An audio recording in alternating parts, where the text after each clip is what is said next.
Hey, it's David, and welcome to the podcast. Thanks for joining me here once again. If you're a returning listener, if this is your first time, welcome. Really glad that you're here with me. Recently I was asked about the podcast and basically just what it was all about. And I had an opportunity to be able to kind of rethink and think about what is my podcast all about and why did I create it? And in the moment, I shared that it was my opportunity to be able to learn from other leaders who have gone through their own growth journey or their own expansion and their own leadership learning and lessons. And so in some ways, it's my way of learning from others, as well as sharing some of my own lessons that I've learned. And so today's going to be one of those days where I give you some thoughts and an episode where I give you some things that I've been thinking about in my own growth journey. But before we get into the podcast episode, I just want to invite you to hit the subscribe button wherever you're listening to this. If you're listening to this on your podcast app, please hit subscribe. We've got some great guests that are coming up, and I don't want you to miss any of those. If you're on YouTube and you're watching there, obviously hit subscribe, but then hit the little bell, the little notify button, and that way you'll always get notified when we upload a podcast episode every week.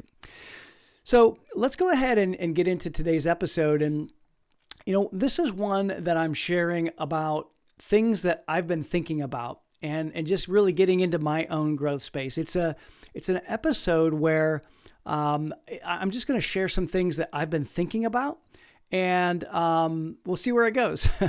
So a couple of topics that keep coming to me, and they keep coming to me in a variety of ways. And I'll share those topics in just a moment, but I just think it's never a coincidence when articles or podcasts or conversations come into my awareness or across my path that just keep reminding me of certain topics. And I feel like God wants me to help with a solution, but I don't have one yet. And that's the real key word here, yet. It's a 3-letter small word, but so powerful.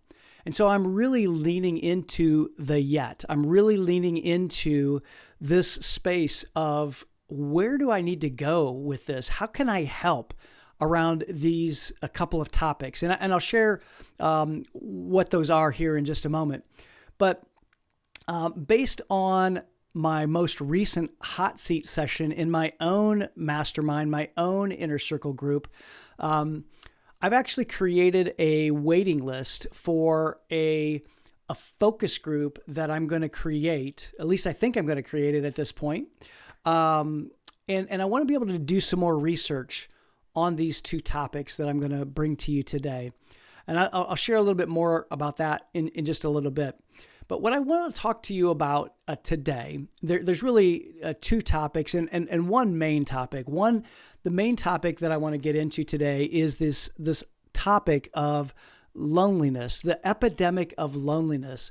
So the U.S. Surgeon General has created a report on the epidemic of loneliness, and I've read it.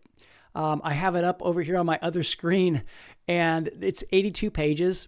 And it's really interesting. I'll get into some of the aspects that he shares in that report in just a moment. But the reality is that the world is changing, and it's changing faster than we as humans are equipped to adapt. And I think that creates both challenges and opportunities for us. So some of the challenges that I see are that when we face a world that we've never faced before, it creates within us demands that exceed our resources, and the feeling that our demands are exceeding our resources, and that puts us in that uncomfortable space, and when we can't keep up. So what does this mean? It means that we're experiencing stress, we're experiencing self-doubt, and we're experiencing an unconscious reactivity in all of our lives. I mean, if you think of the fast pace that we all live in, not only are we living at a fast pace, but but our world is changing at such a fast pace that we just can't keep up. So in terms of neurobiology, there's increased stress, and that decreases our ability to think and to be creative and to solve issues and problems. And in that, then, we lose our connection and we lose our ability to connect with others and relate and collaborate. So those are the challenges, but in those challenges, I believe they create opportunities for us. And one of the opportunities is becoming aware of our own capacity and our ability to have our capacity expanded. And I think there's a shift that needs to take place. One of those shifts is that we have to do things differently. We have to shift our way of leading. We have to shift our way of teaching. We have to shift our way of convening groups. And by shifting how we're coming together as groups and as communities, as a team, as a company, it can open up all kinds of opportunities for us, because when we shift and make the shift, it's really a mental shift of having one person holding all the answers to really allowing us as a group, as a community, to share the wisdom that each of us have. So it's kind of going from, the sage on the stage, so to speak, the traditional, hey, I'm going to show up here and I'm going to hear from the sage, and that sage is going to tell me everything that I need to know. That model doesn't work anymore. And so what I've found and what I believe is the answer is that we can have the ability to come together and allow multiple voices, have all of the wisdom in a room, in a convening, in a meeting, to bring forward solutions that we ordinarily wouldn't be able to surface and we wouldn't be able to come up with on our own, or with only one person, the view of one person having all the answers, because the reality is that one person doesn't have all the answers. And so that's one opportunity. The other opportunity too is to really recognize that when we have a well choreographed group conversation, that creates a lot of psychological safety. I'm sure you've heard all about psychological safety. There's a huge Google study that talks about psychological safety in high-performing teams.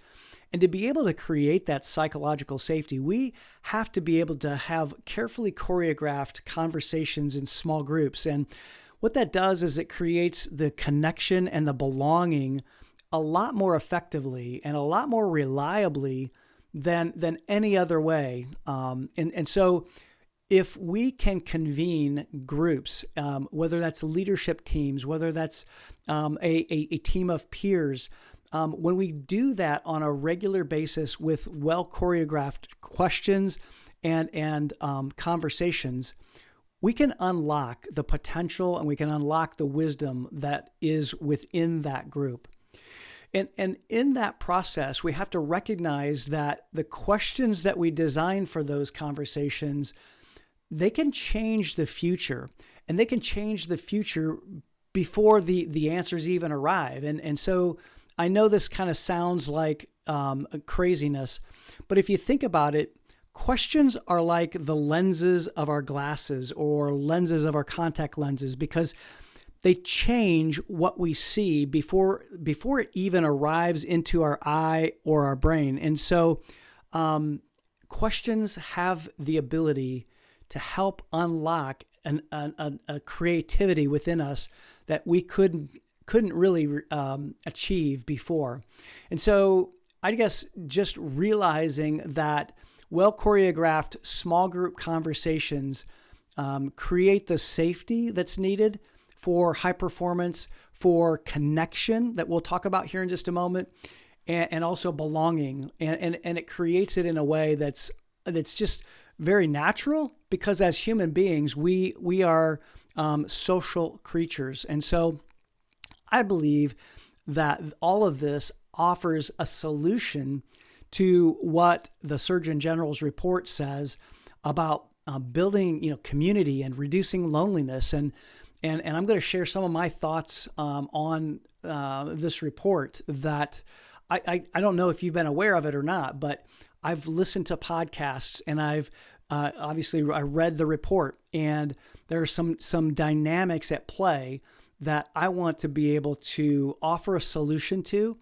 And this is my way of even processing some of my thoughts around this. And one of the things that we've done here at Impact Leadership is that we've created safe spaces for leaders so that they can convene and they can engage and they can really engage in those well choreographed conversations. And that's one of the things that I do and that my team does. And we are equipping the next generation of emerging leaders, and we're helping advancing leaders to grow in the skills that they need in this rapidly changing environment. And so I'm really proud of that. And we would love to invite you into some of these sessions. If you have a team, or if you have a desire to have a retreat, or we just like a space to convene with a professionally facilitated conversation, I would love to be able to see how we might be able to help.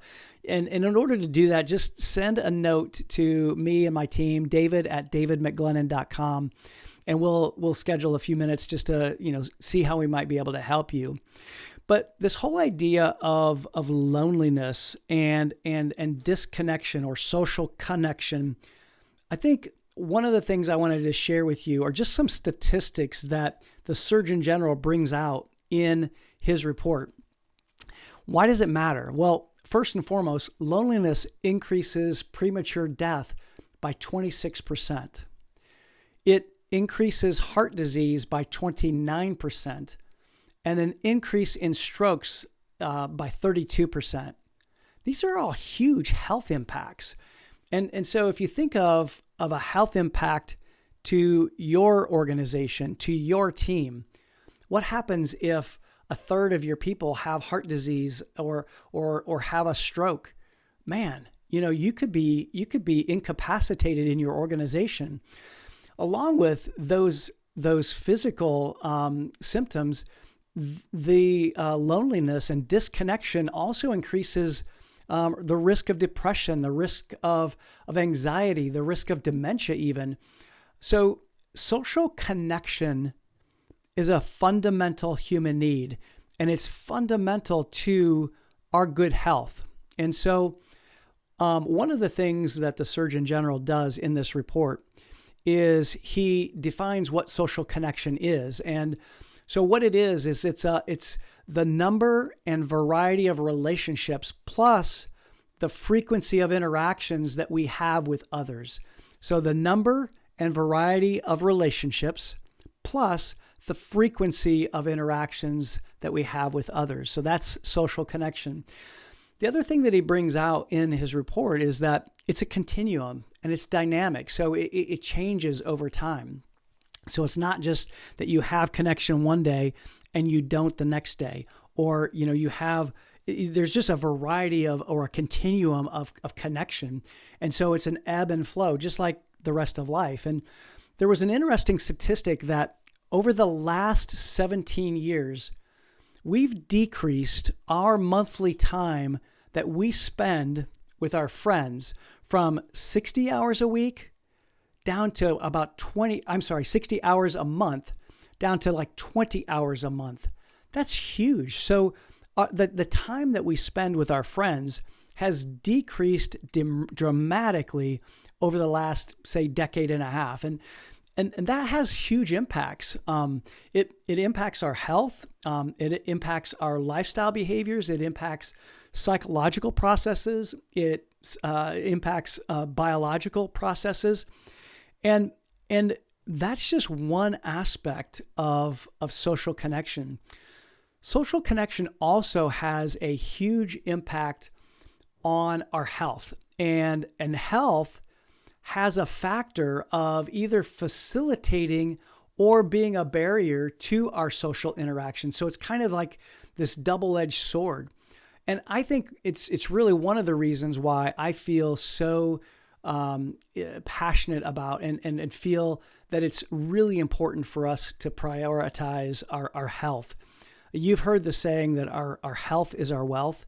I think not only is our health our wealth, but I think our health is the key to our social connection and our mental health. And so one of the things that I realized early on in even my own health journey, which poured over into my emotional and spiritual journey as well, is that having a group of people, having a connection with others who have like-minded goals is so important. I've said often that I have a picture right here in front of my camera of my workout partner, and actually a couple of my workout partners, and the connection that we had was so integral in my health journey, and not just my health journey too. I have also had accountability partners who have helped me in my spiritual journey, have helped me in my emotional journey and my emotional path, and people like, you've probably heard me talk about my workout partner, Jeff, Dr. Dan, Dr. Joe, and Mark and Tom, and some of the other triathletes that were in part of my community. They all helped to form not only a community that furthered my health journey, but it gave me an emotional support as well, because we were all really traveling towards a common goal. And in the Surgeon General's report, there are 6 pillars of social connection. And I'm only going to focus on just one pillar because I think it's the pillar that actually pulls me forward and really resonates most with me, that I want to just offer some thoughts on. And that pillar is in his list, it's pillar number 6. And what it is building a culture of connection. So I think it's really important to have a culture of connection, not only in our own personal lives, but also in our company lives and in our leadership team lives as well. So how do we create a culture of connection? Well, there are some things that I believe that we can practice within our organization, within our teams. The first thing I think we can do is cultivate values of kindness and respect and service and commitment to each other. When we cultivate a value of kindness and cultivate respect and service to each other, that's not only a value of leadership, but it's a value that creates a culture of inclusion and belonging. And we have to model that. We have to model that connection, and we have to model that value when we're in positions of leadership and positions of influence. So if you're a leader, you need to practice reaching out to other people. You need to practice being kind to each other, respecting each other. And I think, too, the other thing that is important to practice is, I think, just expanding the conversation around social connection. So when you're in a meeting, maybe even foster a small, short conversation like I do like I recommend to our clients who have a short conversation around their cultural behavior or their cultural fundamental every week. So these are some things that we can practice in our workplaces.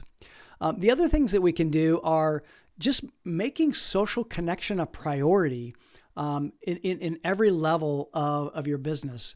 So I know that in today's world, when we have varieties of working arrangements, that can be kind of difficult. But when we make that a priority, when we make connection a priority, we can find ways. We can find ways to whether we're all in person, whether we're hybrid, whether we're all remote, doesn't matter. We can find ways, but make that social connection a priority. The other thing that we can do is train our leaders train our leaders to be coaches, train our leaders to have good conversations and ask great questions. That's one of the things that we do with our inner circle groups, specifically the emerging leader inner circle group. We teach them how to choreograph conversations. We teach them how to ask great questions. We teach them the format of and the model of coaching in a very simplistic and elementary way, but it helps them to be able to become better leaders. And so train your leaders. It's one of the things that you can do to invest in your team and help create a culture of connection and social connection within your organization. The other thing you can do is create practices that allow people to connect with each other. If you're online, could allow some time at the beginning of every session to allow people to connect. Maybe even create some breakout rooms and create a question around connection that might be helpful for people to just to get to kind of touch base with each other. Those kinds of practices are always really important, especially when it comes to being remote or even in a hybrid situation. The other thing you could do is create practices that allow people to connect to each other as a whole person. So I know in eras past, we've had this idea and this thought permeated and programmed into us that it's all about business and personal life stays away. Well, we don't live in that world anymore. Our personal lives and our business lives have collided. I mean, even pre-COVID, even pre-pandemic, our lives have just merged together. With the advent of technology, we don't really have a separate business life and a personal life. They all come together. So create ways and create practices that allow your people to connect as whole beings, because what that's going to do is it's going to foster inclusion and it's going to foster belonging. So the other thing too, along the same lines though, is to respect the boundaries of both work and non-work time. So I know it sounds like I'm contradicting myself, but really there's two separate issues here. So one is just this idea of personal life and business life being separate. That's just not the way it is anymore. The second part of this, though, really is we have to have strong boundaries around the time when we're working and the times when we're not. And so if you're a leader, you need to respect those boundaries, and you need to be able to put in place strong boundaries that allow others to know when you're working, when your team's working, when you're not working. And recognize too that there are a lot of people in the workplace right now that have a lot of responsibilities around caregiving, whether that's for an older parent, whether that's for children. There's a lot of caregiving going on, and we have to respect that, and we have to support that through allowing time to be able to do those kinds of things. Another thing that we can do is to really evaluate our working arrangements. So I know there's all this talk about coming back to being in person. The reality is that I don't think we'll ever be all in person all the time anymore. I think there's going to be a lot of hybrid arrangements, a lot of remote and in person and hybrid types of arrangements. And so there really is no one size fits all. So I think that it's really important and incumbent upon us as leaders to find out what really works for our team, to be able to balance all of the things that I was just talking about, especially around boundaries for work time and non-work time. So evaluate your working arrangements. And I think that will be another way that we can foster this culture of connection and social connection. Create opportunities to foster these group interactions, especially when you have learning environments. If you're doing some kind of a training, make sure that you have opportunities where you're choreographing conversations so that the group can interact. Because again, that's where we're going to unlock the wisdom of the group. If you need help with that, please reach out to me, because this is part of what I do and what my team does is we facilitate these conversations, and we would be delighted to be able to help support you in that. The other thing too, I would say in creating a culture of social connection is to just check in on your people. Do that often. Find out how they're doing. I mean, really connect with them from a human perspective. I know so many leaders that don't do that, but we need to, and you need to, I need to. So check in on your people often. Find out how they're doing, both on a personal level and a professional level. Find out what you can do to help them or support them. The other thing you can do too is, and I know this is simple, and you've probably heard me say this a lot in other contexts, but that's practice and prioritize gratitude. Man, I can't tell you how much just being thankful for people's efforts and energy in your team, in your organization, how much that impacts them. That gratitude is just appreciating people for the efforts that they're putting forth. That goes a long way to not just foster the social connection, but also foster higher performance and engagement as well. Another thing that I'm going to share that I think, as I think about social connections, is minimize distractions when you're having a conversation. There's nothing worse than someone looking me in the eyes and then all of a sudden getting a ding on their phone and then being, distracted away. So turn off your notifications. Put your phone on do not disturb, but minimize those distractions so that you can really connect with other people. And the last thing I'll say too here is find ways that you can actively engage people in different backgrounds and different experiences and having maybe even different ethnicities, different social connections, different cultures. Man, that is so powerful to be able to really, I think, get into our own growth space and to create that social connection. Now, the one thing I will say is that I recognize that so much of what I'm sharing right now is totally foreign to a lot of leaders who probably were programmed in a different era of work. And so I get it. I understand that this is going to maybe feel really weird and sound really weird. But I want to encourage you to lean into this part of your growth space. This might be the uncomfortable part that you have to lean into. And maybe you think that, the reason people come to work is just to get a paycheck and to get some things done. But I think if we want to have a competitive advantage, we have to think differently. And if you want to reduce turnover, if you want to improve engagement, which ultimately help your bottom line, you're going to want to work on these things. And even if it's uncomfortable, lean into it. That's what being in the growth space is really all about. So let's get outside of our comfort zones. Let's get outside of our comfort zones to make sure that we're creating opportunities and taking opportunities to be connected socially within our organizations, within our teams, even within our home environments. And again, this could be a growth space for you.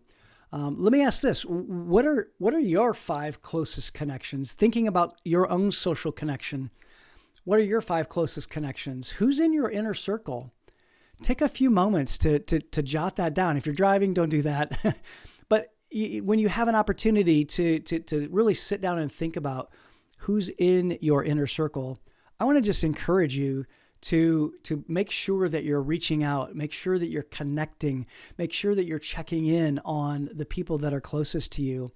I think there are a lot of things that we can do to reduce loneliness and create social connection and create a culture of social connection within our organizations. And I want to just encourage all of us to do just that. So what's one thing that you're going to take action on from today's episode? I want to just have this episode be one of not just understanding what a situation is or a challenge is, But what are you going to do about it?